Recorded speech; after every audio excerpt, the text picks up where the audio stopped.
وما أنفقتم من نفقة أو نذرتم من نذر فإن الله يعلمه وما للظالمين من أنصار. Dan ketahuilah, apa sahaja yang kamu belanjakan, dermakan, atau apa sahaja yang kamu nazarkan, maka sesungguhnya Allah mengetahuinya. Dan ingatlah, orang-orang yang zalim itu tidak ada sesiapa pun yang dapat menolongnya. إن تبدوا الصدقات فنعما هي وإن تخفوها وتؤتوها الفقراء فهو خير لكم ويكفر عنكم من سيئاتكم والله بما تعملون خبير. Kalau kamu zahirkan sedekah-sedekah itu secara terang, maka yang demikian adalah baik, kerana menjadi contoh yang baik.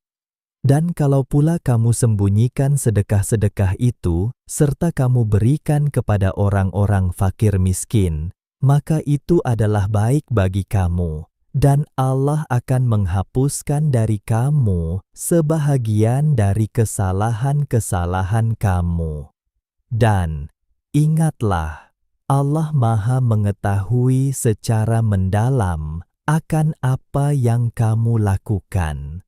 ليس عليك هداهم ولكن الله يهدي من يشاء وما تنفقوا من خير فلأنفسكم وما تنفقون إلا ابتغاء وجه الله وما تنفقوا من خير يوفى إليكم وأنتم لا تظلمون.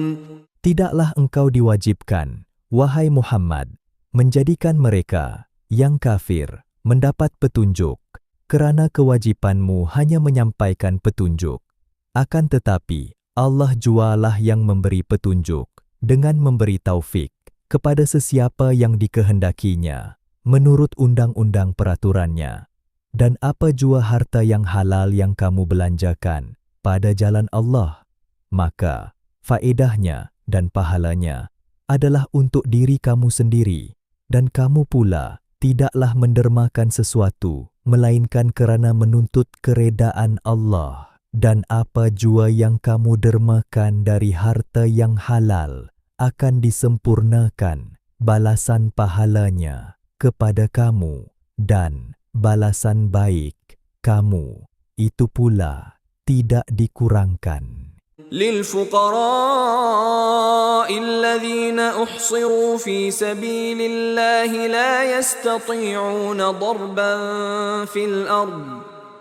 يستطيعون ضربا في الأرض يحسبهم الجاهل أغنياء من التعفف تعرفهم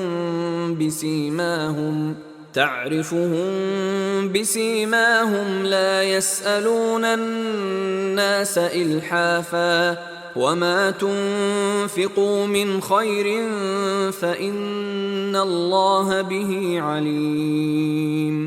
Pemberian sedekah itu ialah bagi orang-orang fakir miskin yang telah menentukan dirinya dengan menjalankan khidmat atau berjuang pada jalan Allah, membela Islam, yang tidak berupaya mengembara di muka bumi untuk berniaga dan sebagainya. Mereka itu disangka orang kaya oleh orang yang tidak mengetahui halnya, kerana mereka menahan diri daripada meminta-minta. Engkau kenal mereka dengan melihat sifat-sifat dan keadaan masing-masing. Mereka tidak meminta kepada orang ramai dengan mendesak-desak.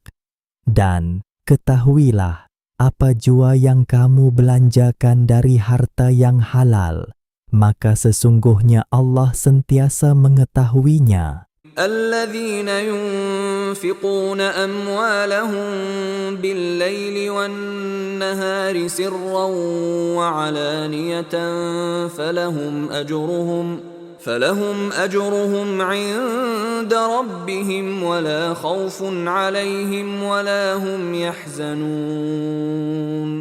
Orang-orang yang membelanjakan, mendermakan hartanya pada waktu malam dan siang dengan cara sulit atau terbuka, maka mereka beroleh pahala di sisi Tuhan mereka dan tidak ada kebimbangan dari berlakunya kejadian yang tidak baik terhadap mereka, serta mereka pula tidak akan berduka cita. الذين يأكلون الربا لا يقومون إلا كما يقوم الذي يتخبطه الشيطان من المس ذلك بأنهم قالوا إنما البيع مثل الربا وأحل الله البيع وحرم الربا فمن جاءه موعظة من ربه فانتهى فله ما سلف وأمره إلى الله ومن عاد فأولئك أصحاب النار هم فيها خالدون. Orang-orang yang mengambil riba itu tidak dapat berdiri betul, melainkan seperti berdirinya orang yang dirasuk syaitan dengan terhuyung-hayang kerana sentuhan syaitan itu. Yang demikian ialah disebabkan mereka mengatakan bahawa sesungguhnya berniaga itu sama sahaja seperti riba. Padahal Allah telah menghalalkan berjual beli, berniaga, dan mengharamkan riba. Oleh itu, sesiapa yang telah sampai kepadanya peringatan, larangan, dari Tuhannya, lalu ia berhenti dari mengambil riba, maka apa yang telah diambilnya dahulu, sebelum pengharaman itu, adalah menjadi haknya, dan perkaranya terserahlah kepada Allah. Dan sesiapa yang mengulangi lagi perbuatan mengambil riba itu, maka itulah ahli neraka, mereka kekal di dalamnya.